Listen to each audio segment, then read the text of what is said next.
2 quarks.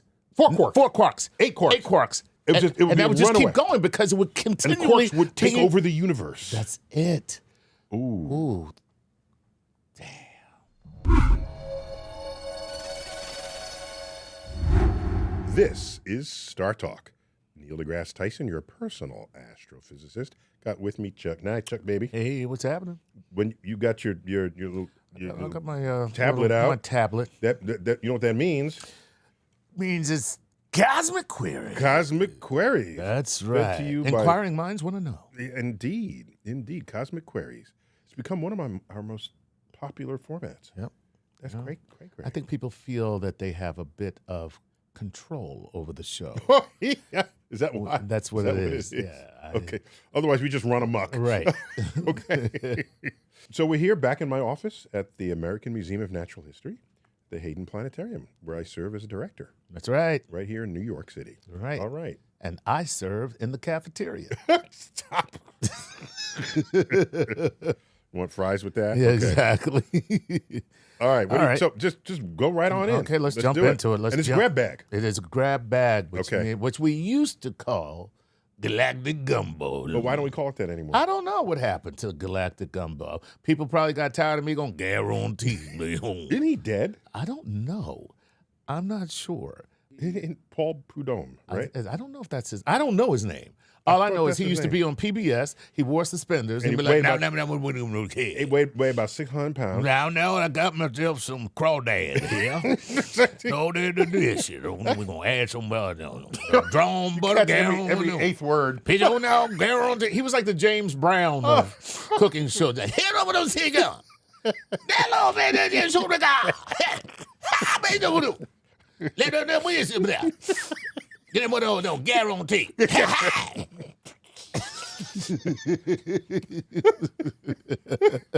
If James Brown were Cajun, there's no Cajun understanding. James. There's no understanding. You wouldn't understand a word he said. Yeah, but what I said, you? Yeah. Yeah, what the fuck is it? Yeah. Give me one of those, yo. A beep, beep, beep, beep, beep, beep, beep. Here, my leg. You wouldn't know not one song. All right, here we go. Hello, Dr. Tyson, Lord Nice. This is Sarah coming from Austin, Texas. When we're talking about the age of the universe, 13.8 billion years, is the age of years in Earth years? Or is it the average time used? If it's Earth years, then wouldn't it be a different age of the universe depending on your location?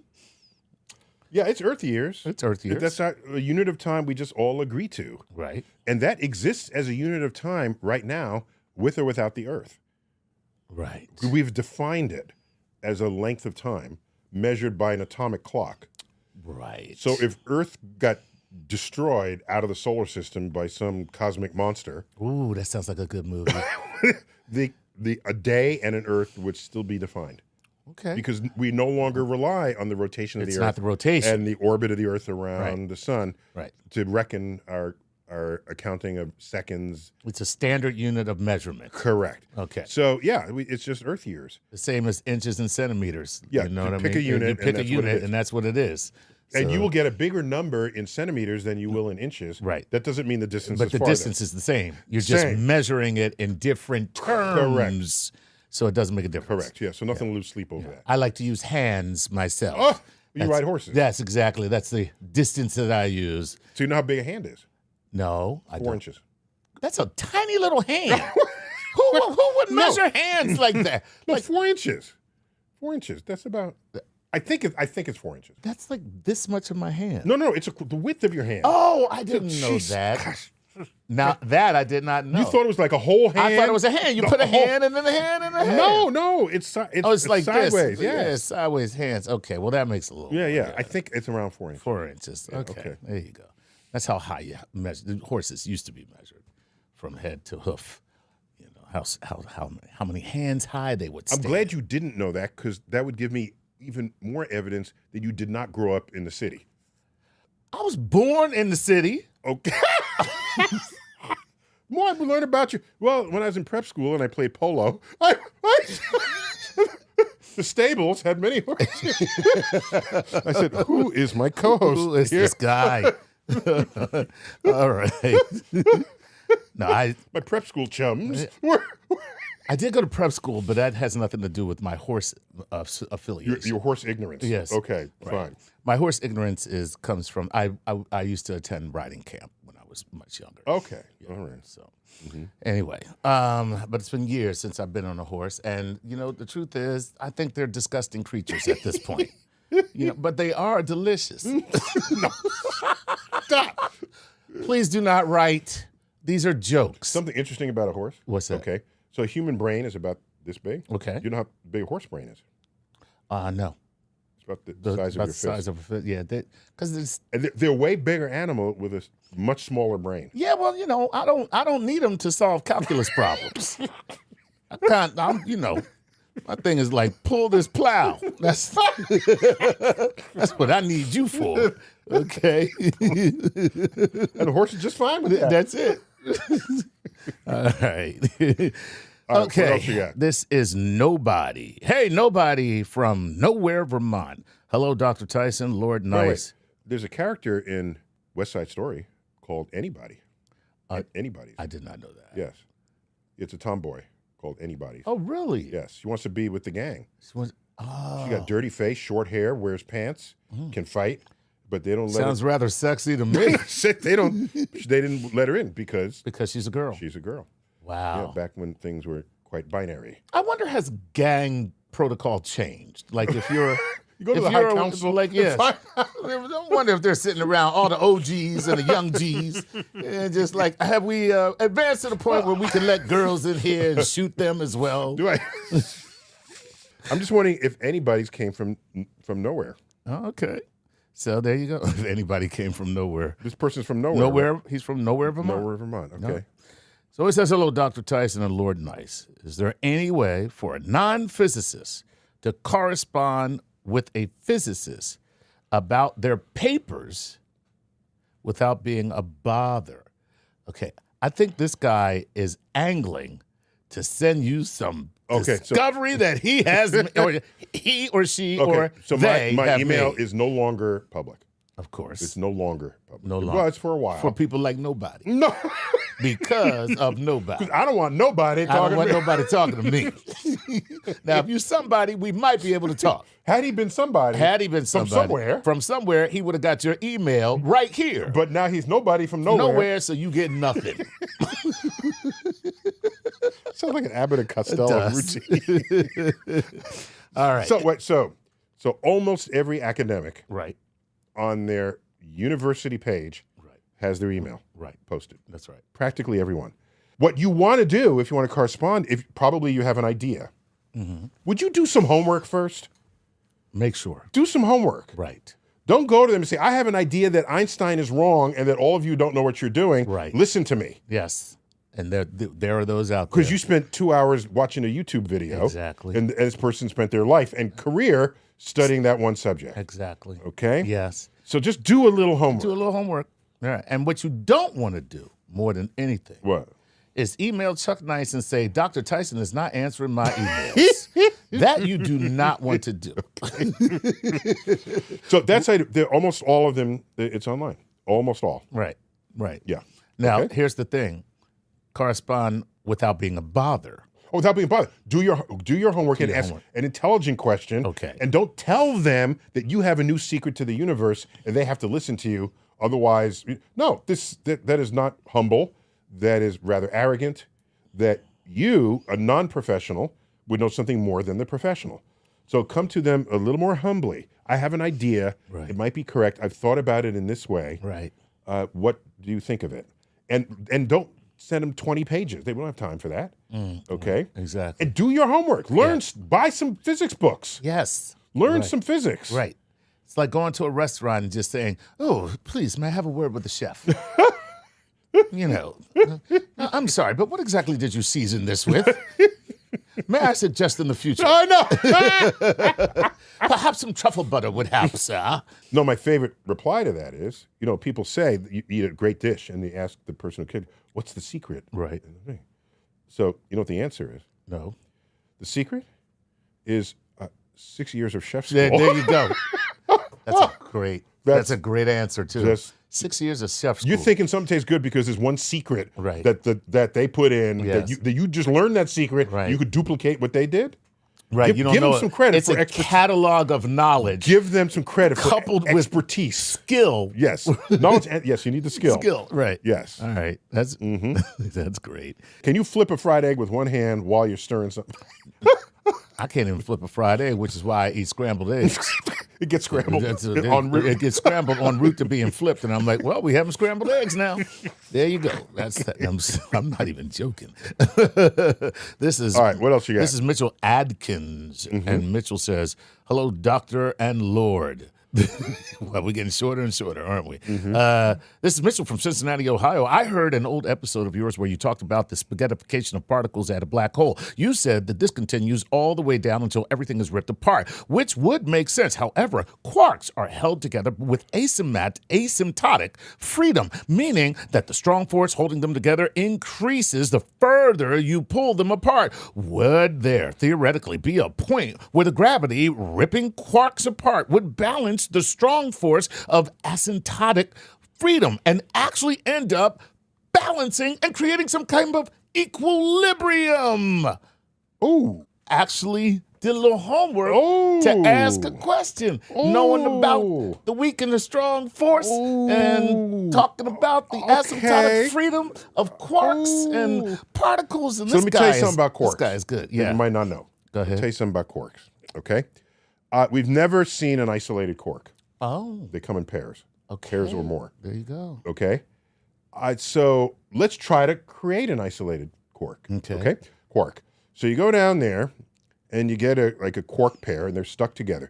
You begin to pull them apart. No! No! That's my brother! No! You begin to pull. No! It's the soundtrack. You're killing us! So you pull it apart. Okay. And the force holding them together gets stronger the more you pull. Yeah. The greater is their distance, the stronger is the force. Wow.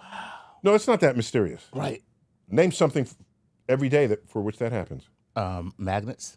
No. No, they get weaker. In opposite. They get weaker. Something that you pull apart and it gets stronger. Yes. That happens every day. You get it every day. Every day as you pull it apart and it gets stronger. Ding, ding, ding, ding, ding, The absence from my children, I'm going to go with yes. No, a rubber band. Oh. You pull it harder, it's and a stronger it creates force. more tension. And the closer you're in, the less force there is. Right. And a spring. Right. Okay? A spring. There you go. Right. And mathematically, you can represent that with a very tidy formula. And the spring has what's called a spring constant. It tells you how tight it is. Okay. How much energy that takes. So we think of this as a spring. But here's the catch. As you pull them so much apart, at the moment it snaps, right, you have pumped so much energy into pulling it apart. Pulling it apart, that energy in that instant becomes two more quarks, and now you have two pairs of two quarks. Yo. It's diabolical. That is crazy. It's diabolical. That is crazy. It's diabolical. So the energy that you because it takes energy separating the quark equals MC squared. Right. Right at the moment, there's enough energy for each one to create another quark. It snaps. And now once again, you got two. You got two quarks. You got hydra quark. Nice. You got two quarks on each one. Right. So quarks are diabolical in this way. That's okay. So he knows that as you're falling down, the tidal force is going to stretch you. Right. That's giving energy to the quark. Right. So he's wondering if there's some balance point down in there. But now, here's the thing, though. As the quark gets pulled apart, okay, what happens is there is a point of breaking. So wouldn't you just start making infinite quarks? It kind of seems that way. Because Chuck. That's really, Chuck, forget the equilibrium. We're not looking at equilibrium. We're talking about the creation of the quark. So what you would have is two quarks. Four quarks. Eight quarks. It would that would just keep going because it would continually. And the quarks would take over the universe. That's it. Ooh. Damn. It's your world. I'm just a quark living in it. So, what we do know is there is no known force that can resist the gravitational collapse to a singularity. Right. At some point, the immovable force whatever it's called. You know what I'm saying. What is it? Movable object, The movable irresistible object, force. It meets the irresistible Yeah. force. So I don't have a good answer. Wow. It seems to me you would have a quark runaway. Right. That's really... I got to talk to some people about this. That's just freaky. I got to talk to some people about this. Freaky, man. I don't have a good answer for you. Yeah. Chuck just said the quarks will take over the universe, and I don't have a good rebuttal for that. Yeah, that's so cool, though. I mean, Yeah. what a great thing to think about. All right, here we go. Yeah. This is Bobden. Bobdan or Bobden, okay? Did he Bobdan all together. Bobden. Bobden. Bobden. Okay, there you go. It's not Bob Dan, unless the parents were lazy because they they want to name him after Grandpa and Dad. Even though Bob Dan is a great name when you're mad. Bob Dan! Bob Dan! How many times have I told you? Bob, damn it! Come on over here. Okay. Have you ever wanted one of your questions on the universe answered? We all have questions about the universe. From black holes to quasars, quantum entanglement, wormholes. There is no end to the depths of cosmic curiosity. Well, the entry level of Patreon membership with StarTalk gets you just that. I think it starts at $5 a month. You have access to the question line that reaches our Cosmic Query programming.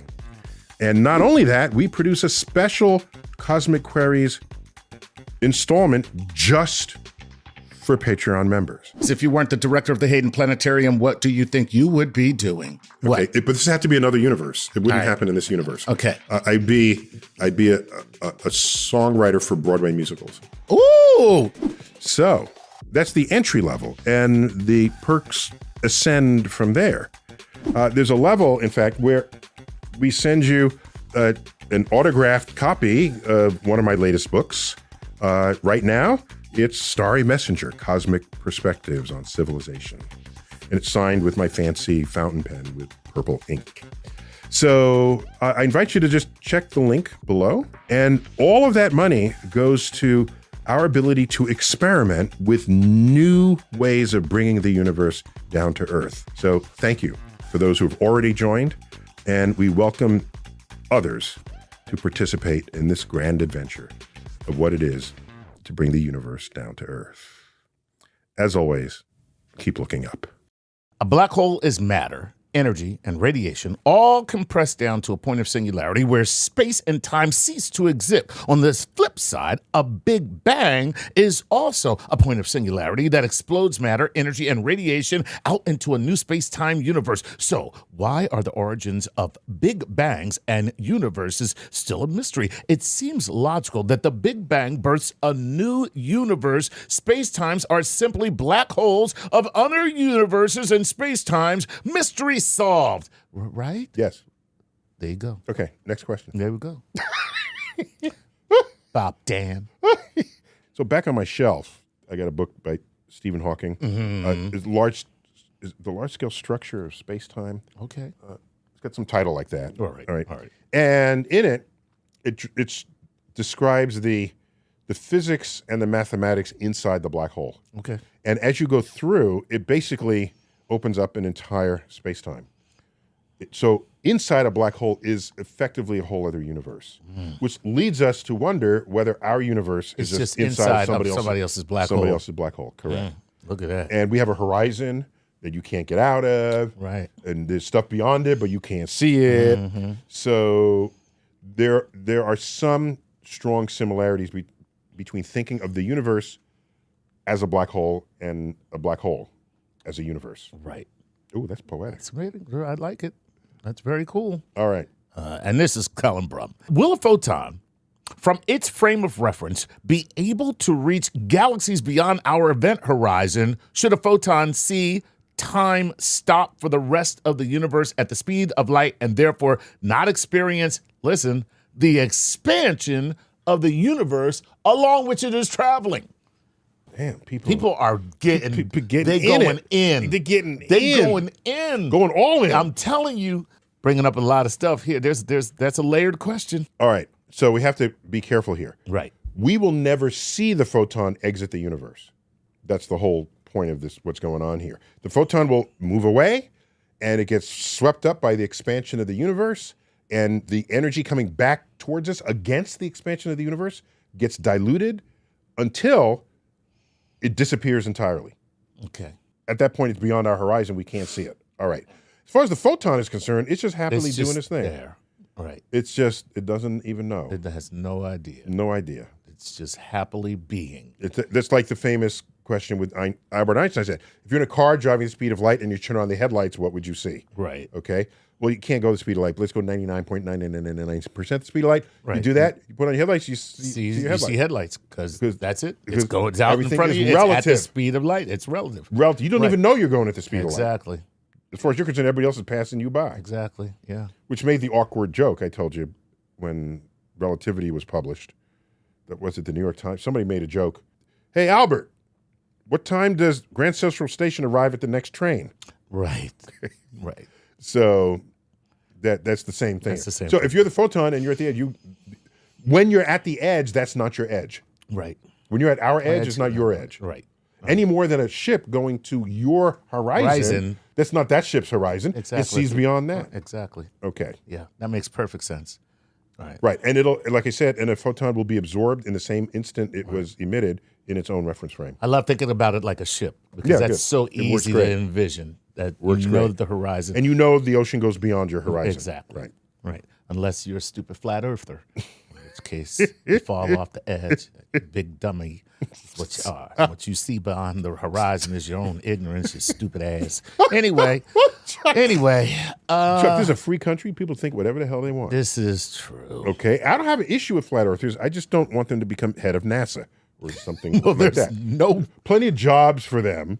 Okay. Yes, if you want to think Earth is flat. Right. Cleaning toilets is not a bad job. There's a lot of dignity in that as far as I'm concerned. Anyway, this is Tassos Souris, who says, "Greetings, Dr. Tyson. Tassos from Greece here. How would a civilization living in a planet that is surrounded by black holes from all sides perceive the universe? Will we, from the outside, be able to see them? Will they live their own slowed acceleration time frame?" So a couple different questions there. So the closer you are to a source of gravity, Right. the more time dilated your life becomes. Right. So you think you're living a normal life. People from outside see you living more slowly. Right. So we will see you living more slowly if those black holes are relatively near. Right. That's the first point. Second, if you look out, you will see light bent around black holes. So you'll see all these rings, these light rings, because that's what the geometry of space-time does when you have a source of gravity and light passes around it. So that's the main difference. The night sky will be these rings. Yeah. And Einstein first predicted the existence of rings. They're called Einstein's rings. Wow. And then he thought things will never be so perfectly aligned to get a perfect ring that you'll never get a ring. And we get some rings, but generally what happens is if it's exactly aligned, you get a ring. If it's slightly off center, it splits into two parts. Right. And then if it's off a little more, you can get 4 parts and then 6. And so, but in the limit of a perfect alignment, you get a ring. And so, yeah. Now, that would be dangerous if you're surrounded by black holes. I don't know how stable that orbit would be. Right, yeah, exactly. Yeah. You're in a pinball machine at that point. At that point, you know, as they say, there's no such thing as gravity. Your planet sucks. The black holes suck. They'll suck you in. Right. All right. Very cool. Thanks a lot there, Tassos. This is John Bickford. Says, "Good day, Dr. Tyson." Good day. That's what he says. Very Aussie. Yeah. Okay. John Bickford here from Bolton, Massachusetts. The Big Bang, did it disperse matter in all directions somewhat equally? If so, and the universe is expanding in all directions, what happens in the space where the Big Bang happened? Oh, Look at that. Isaac Newton, my man. Right. And I think I have a finger puppet of him back here. Never understood finger puppets because it's like... Yeah, now you got your finger up Isaac Newton's ass. That's basically what happens. Just That's not what I was thinking. Oh, okay. I was thinking you can't control the hands or the face or the expression. So right. it's kind of It's the lamest puppet. the lamest puppet. Even a sock puppet has more emoting than emotes more than a finger puppet. Right. I should check. But anyhow, they all look alike back then.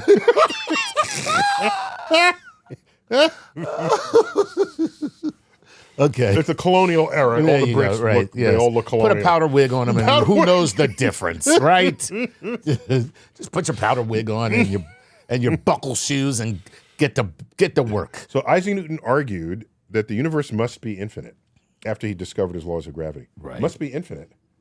Because if it's not, all the matter will find a center to fall to. And it would all fall to form one great heap of mass. But it's an infinite, then there's no one place is not more special than another. Right. Now, he didn't imagine that you can live in an expanding universe. Right. That was outside of his worldview. Yeah. An expanding universe, you're not all going to fall to one spot because there's a force preventing that. Okay. In our case, we call it dark energy. So with that place where the center occurred no longer exists in space. It only exists in time. Right. The timeline, if you go back to the beginning of time, on that axis, when you get there, all the matter will be in the same place. You go forward, the expansion of the universe, you don't have access to that point in that space. Gotcha. So I'll give an example.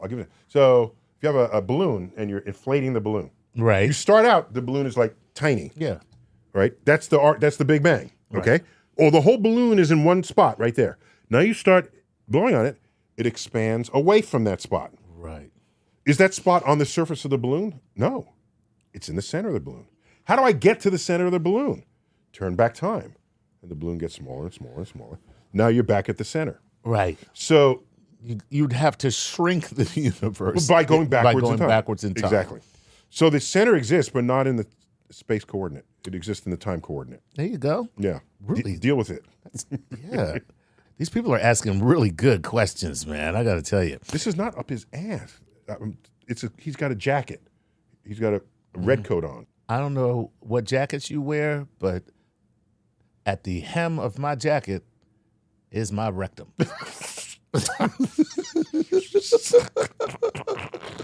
Now you ruined finger puppets for me. I don't want to play with finger puppets anymore. We get through a lot of questions today. We are. More than usual. Okay. This is Ilyas Siametis. That does not sound right, but we'll go with it. Yeah. You can put a little flavor in it. Okay. Ilyas Siametis. Okay. Go. Dr. Tyson, Lord Nice, Ilyas here from London. Would it be theoretical? London, Ontario? London, Connecticut? London. Hey, man, he just says London. Okay. So, is there a London, Ontario? I don't know. It kind of feels like there would be. It feels like there's a London everywhere. Doesn't it feel like it? Yeah. There's a. You know what that is?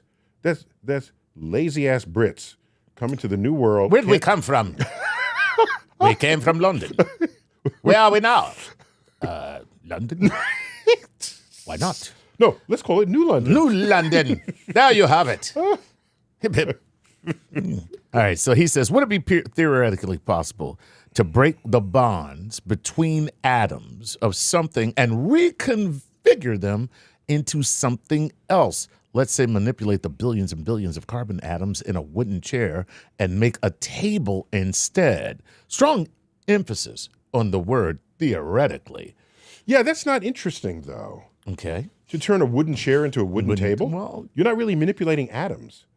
You're just reassembling the macroscopic the wood. Right. That's all you're doing is taking the wood and moving it around. You're moving the wood around. Right. That's it. If you want to change molecules, do something fun. Right. What you want to do is take your molecules and rearrange them and make an alien. Right. That's still alive, but it's not you. It's some other thing. Right. Do something interesting. If you're going to have power over molecules and atoms.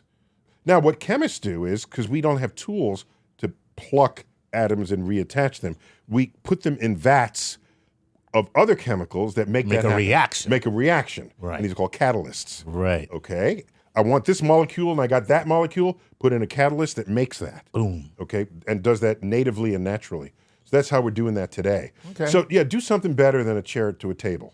Right. And yeah, but in principle, you can turn it into anything organic. Right. Because if you can use the molecules of life that's organic chemistry. Why not make something else organic? I love the idea. Okay. Well, there you go, my friend. Yeah. All right. This is Aaron Turetsky.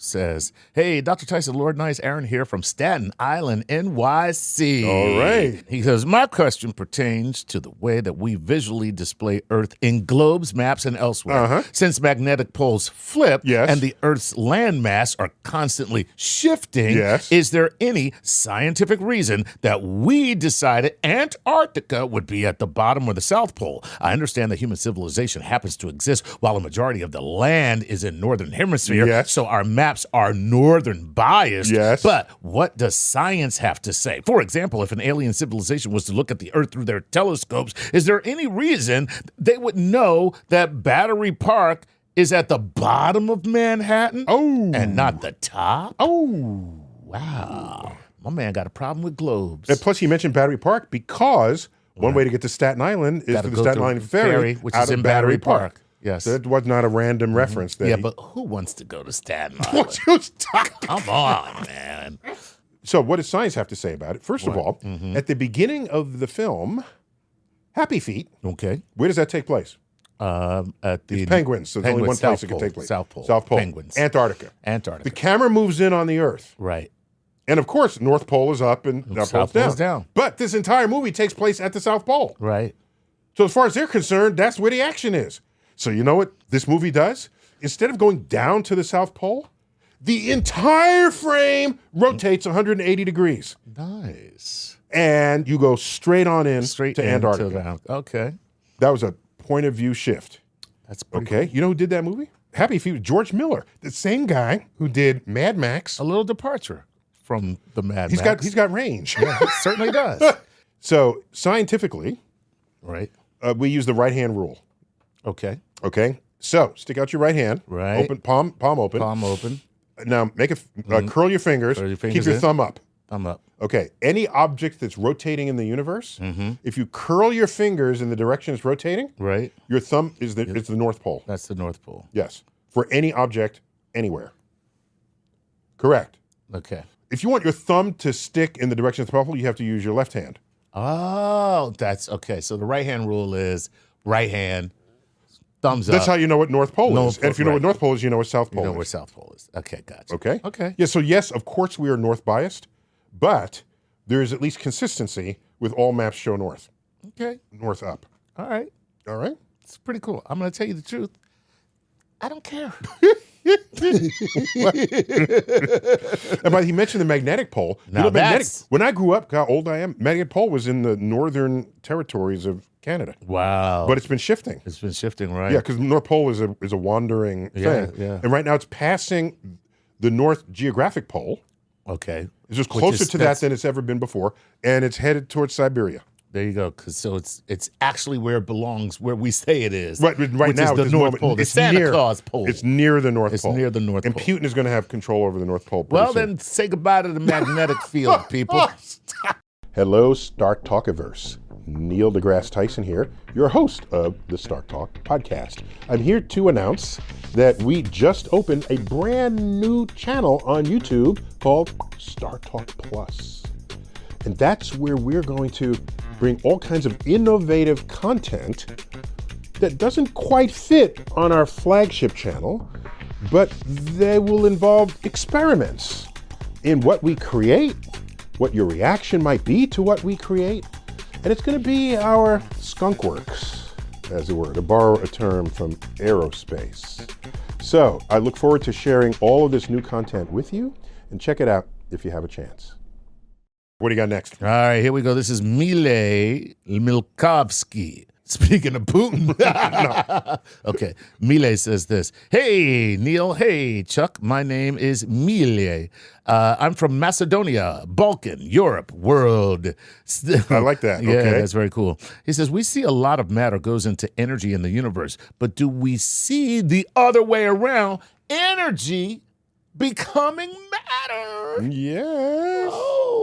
Oh, yeah. Well, yeah. Okay. Yeah. Okay. So, in the sun, in the center of the sun, there's thermonuclear fusion. Hydrogen nuclei merge. Right.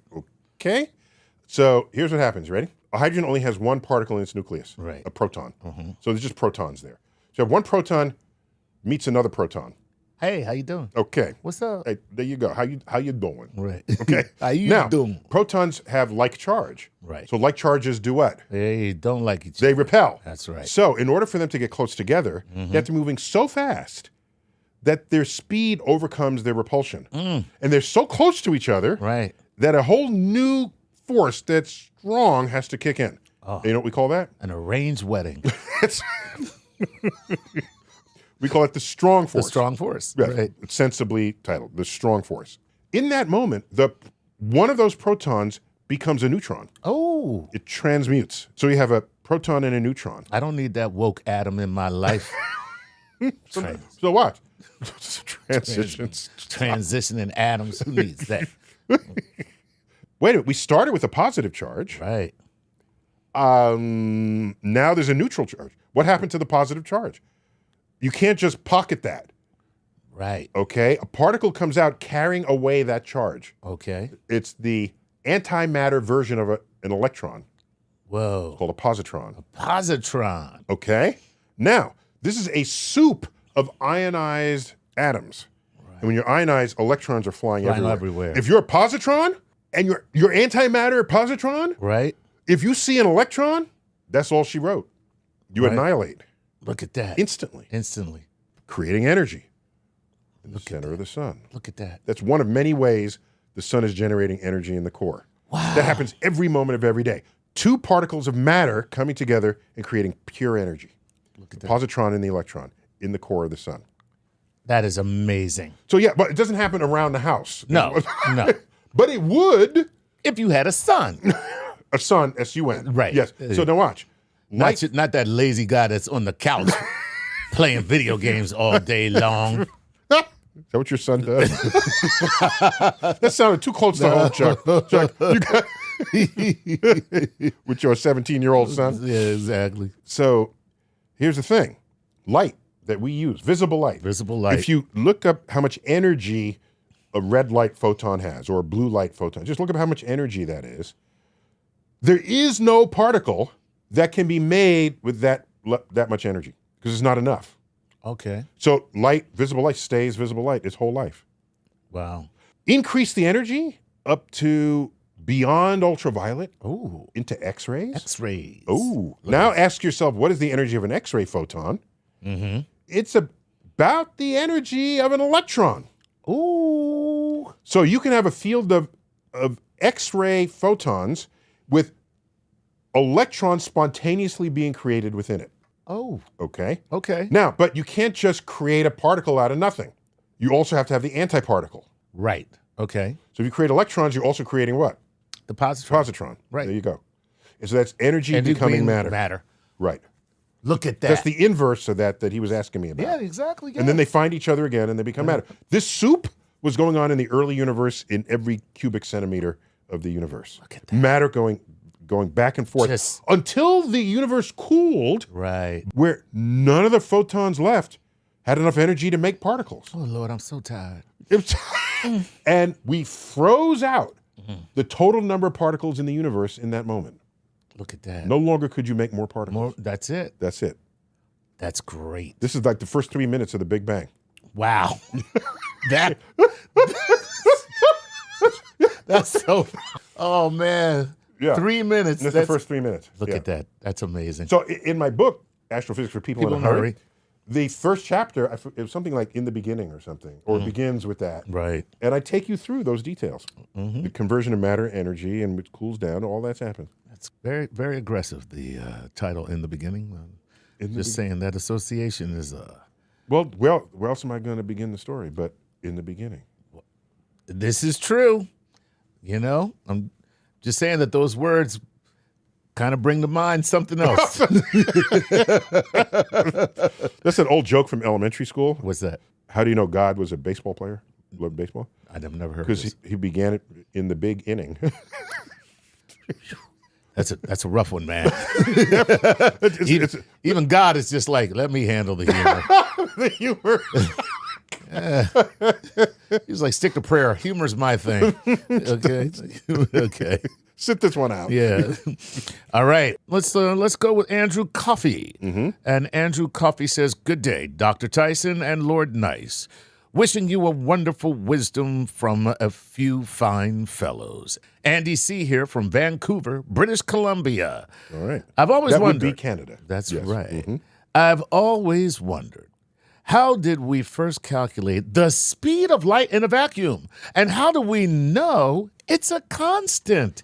Is it possible we could be wrong?" Oh. Speed of light in a vacuum. Yes. Okay. Galileo is the first one known to try to measure the speed of light. Look at that. Wow. So he put somebody on. What an ambitious dude he was. That dude was ambitious. My man. Yeah. He's my man Galileo. At night, he put somebody on a mountaintop with a lantern and a little shutter. Right. Okay. And somebody he was on another mountaintop with a lantern and a shutter. And they said, when you see one, give it back to me. Give me the signal back with the shutter. And he concluded, light, if it's not infinitely fast, it's faster than we can measure. Okay. Nice job, Galileo. Just tell it like it is. Nice job, right. That's all you know. Yeah, that's it. That's what we know right now. Can't tell more than what you can know. There you go. Okay. So, do you know the distance from Earth to the center of the sun? I mean, to the sun? 93 million. Okay, so twice that is? 186 million miles. Okay? Keep that number in your head. Okay. That's the baseline of Earth's orbit around the sun. All right. Okay. A guy named Ole Romer. Okay.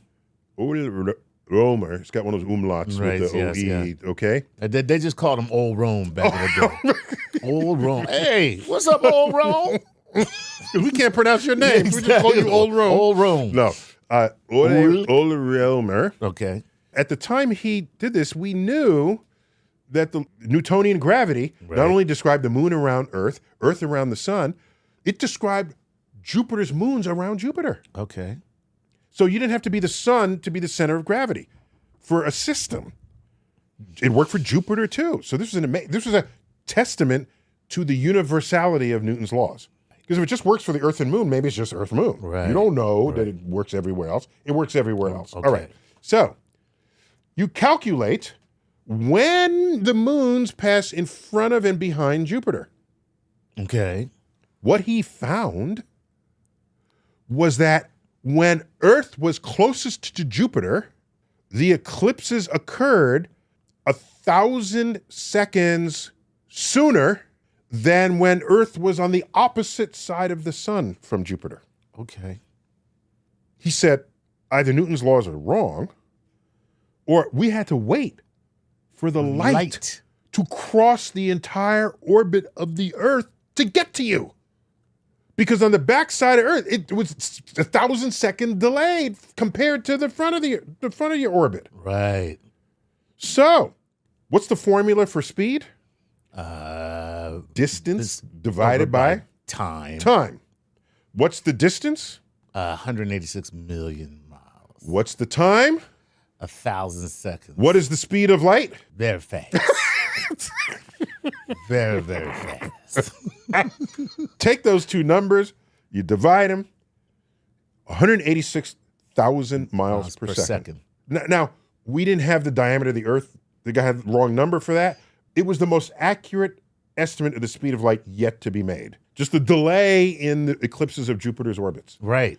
Depending on where you are in our orbit when you're taking a look at them.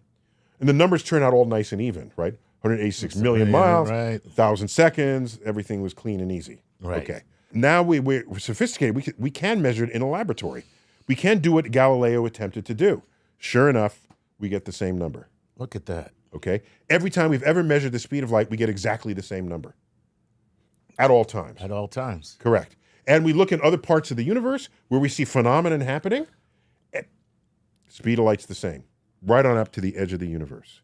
Cool. So our evidence, and since as you look out in the universe, you look back in time, we can say with confidence that the speed of light is the same and unchanging across space and through the depths of time. It is the most fundamental constant of nature we know. Yes. Yeah. It is so fundamental that we define the length of the meter in terms of the speed of light. Wow. Okay. So if we make an extra measurement of a decimal place in the speed of light, Okay. that affects the length of the meter. That's how badass the speed of light is. Right. It's running the show. Look at that. So a meter is how far a beam of light goes in 1/30 millionth of a second. Yep, it's the right 12 decimal places. Wow. Yeah. That is super cool. Now, the speed of light is different in the air and in water and in a diamond, but in the vacuum, that's the speed. Right, that's the speed. Yeah. Right. And 186,282 miles per second. Wow. Or 3 times 10 to the 8th meters per second. But it's really it's like 29,990,000. We round that up. It's a nice rounding to 3 times 10 to the 8th. So that would be 300,000 kilometers per second. Okay. And now you make meters and centimeters out of that. Out of that. Right. And so, but it's really like 299,000 something. It's close, but we round it up to 300,000 kilometers a second. 186,282 miles per second. But the best measurement of it is Muhammad Ali. Oh, yes. Take us out with Muhammad Ali. I'm fast, I tell you. I'm so fast. I turn the light switch off. I'm in the bed before the room get dark. Oh. Okay. Muhammad Ali is faster than the speed of light. There you go. As evidenced by that very important data point right there. All right, Chuck, that's all the time we have. Oh, that was fun. Yeah, man. A lot of fun. Oh, grab bag. Grab bag. Grab bag. Or galactic gumbo. In the cosmic crib. Because we're back live in my office. That's right. At the Hayden Planetarium. All good here. We're done with this latest episode of Cosmic Queries. Thanks for joining us. Neil deGrasse Tyson. Keep looking up.